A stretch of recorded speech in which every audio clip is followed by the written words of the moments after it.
Syria के नए राष्ट्रपति ने कहा कि दमिश्क इजराइल से सुरक्षा समझौता चाहता है जिससे व्यापक शांति संभव है। अल जजीरा को दिए एक इंटरव्यू में अहमद अल शरा कहते हैं कि सीरिया और टकराव नहीं चाहता, लेकिन वो एक सख्त रुख भी अपना रहे हैं। दमिश्क गोलान हाइट्स पर दावा नहीं छोड़ेगा। और अधिक चर्चा करने के लिए हमारे साथ अब उमार अल मुख्तार जुड़े हैं, जो एक सीरियाई पत्रकार और फिल्म निर्माता हैं।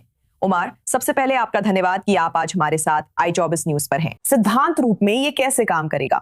इजराइल ने 1967 में गोलान पर कब्जा कर लिया था। अमेरिका ने ट्रंप के पहले कार्यकाल से ही इस क्षेत्र में इजराइल की संप्रभुता मानी है। बातचीत कैसे आगे बढ़े जब सीरिया गोलान हाइट्स पर समझौते से इनकार करता है और इजराइल इसे हमेशा अपना मानता है? धन्यवाद मुझे फिर से बुलाने के लिए। राष्ट्रपति अहमद अल शरा ने दमिश्क पहुंचते ही साफ कर दिया था कि वो इजराइल से जुड़े मुद्दों को कूटनीति से हल करना चाहते हैं और वो 1974 के समझौते, जो सीरिया और इजराइल के बीच सुरक्षा समझौता है, का पालन करने की अपील करते रहे हैं या उसका नया वर्जन, वे इसी पर चर्चा कर रहे हैं। और सीरियाई सरकार में नई सरकारी नीति जो भविष्य में स्थायी शांति की ओर ले जा सकती है।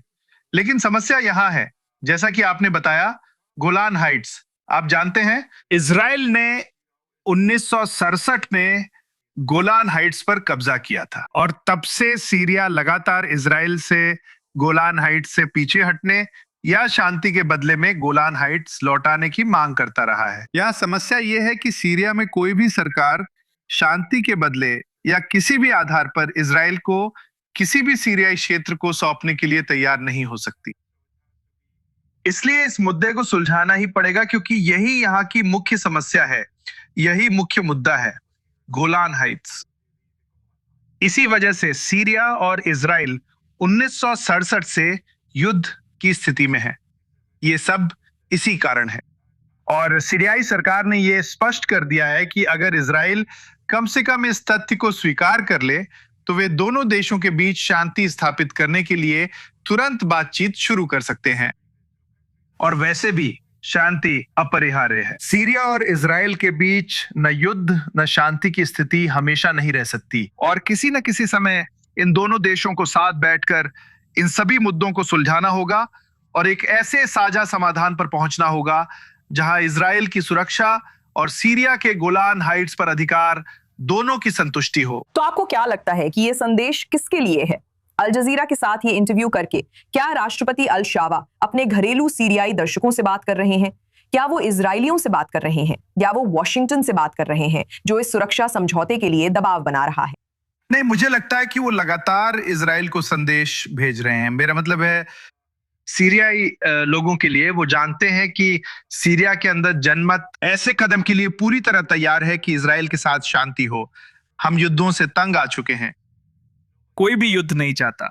अगर सीरिया और इजराइल में शांति होती है तो सीरिया पहला अरब देश होगा जिसने जनता के समर्थन के साथ इजराइल से असली शांति समझौता किया। ये उस शांति समझौते जैसा नहीं है जो पहले आपके कुछ पड़ोसी देशों के साथ सरकारों के बीच हुआ था। अब हम लोगों के साथ शांति कर रहे हैं, सिर्फ सरकार के साथ नहीं, क्योंकि उस शांति को लोगों का समर्थन मिलेगा। और हाँ, अहमद अल शरा शुरू से ही ये संदेश इजराइल को भेजते आ रहे हैं।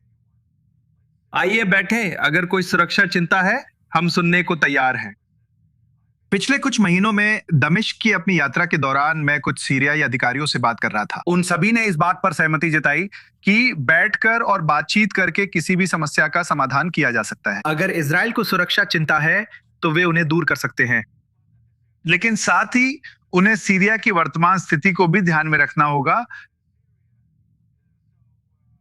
ताकि दोनों देश मिलकर कोई समाधान निकाल सके। इससे दोनों देशों को फायदा होगा और सभी को खुश और संतुष्ट करेगा।